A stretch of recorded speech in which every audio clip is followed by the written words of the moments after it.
Panoorin mo itong video ko at dapat tapusin mo muna bago ka mag-comment at bago ka mag-react at i-share mo na din para i-boost ka ng algo. Ang dami pa rin talaga naniniwala dito sa pang-uuto nilang linya na ito at pati ako guys na-memorize ko na. So, ang tanong ko sa inyo guys, may nagbago na ba sa mga account nyo? Mindset ba? Mindset ba? Mindset. So for example, itong video ko, pinanood mo, tinapos mo, nag-comment ka at nag-react din, tapos shinare mo pa. So, sino ngayon ang nagkaroon ng views? Sino ang nagkaroon ng earnings? Sino ang nagkaroon ng engagement? At sino ang gumanda ng performance dahil nga maraming views, maraming sharer, at maraming engagement? Ikaw ba o ako? So, kung sa tingin mo, ikaw lahat ang nakatanggap dyan sa mga sinabi ko, ibig sabihin, ikaw ang ibubos ng algo. Pero hindi. Ako ang nagkaroon ng earnings. Ako ang nagkaroon ng views. Gumanda ang performance ko dahil tinapos nyo ang video ko at nag-engage kayo. Kaya ako ang ibubos ng algo. Hindi ako galit. Nagpapaliwanag lang.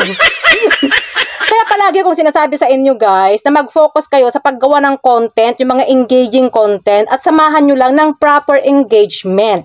Yung mga video na dumadaan dyan sa wall nyo, doon kayo mag-engage dahil yan ang proper engagement. Hindi yung sadyain nyo, yung mga bahay-bahay, yun ang fake engagement.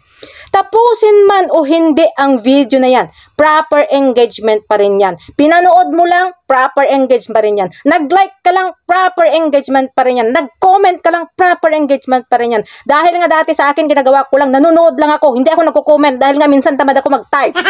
Proper engagement pa rin yun. Dahil nga dumaan dyan sa wall ko yung video na yon. Hindi ko sinadya, hindi nyo ako pinilit na panoorin yung mga video nyo.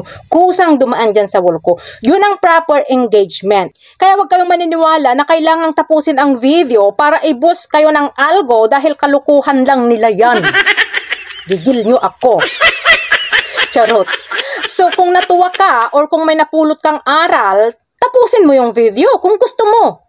Pero kung wala namang silbi or nakakaantok naman yan or boring naman yung video na yan, okay lang na wag mong tapusin dahil yan ang ginagawa ko simula nung nag-umpisa ako sa Reels. Hindi ko talaga tinatapos ang mga video pag ayaw ko, pero pag gusto ko pinapanood ko yan, tinatapos ko yan. Eh bakit hindi naapektuhan ang account ko?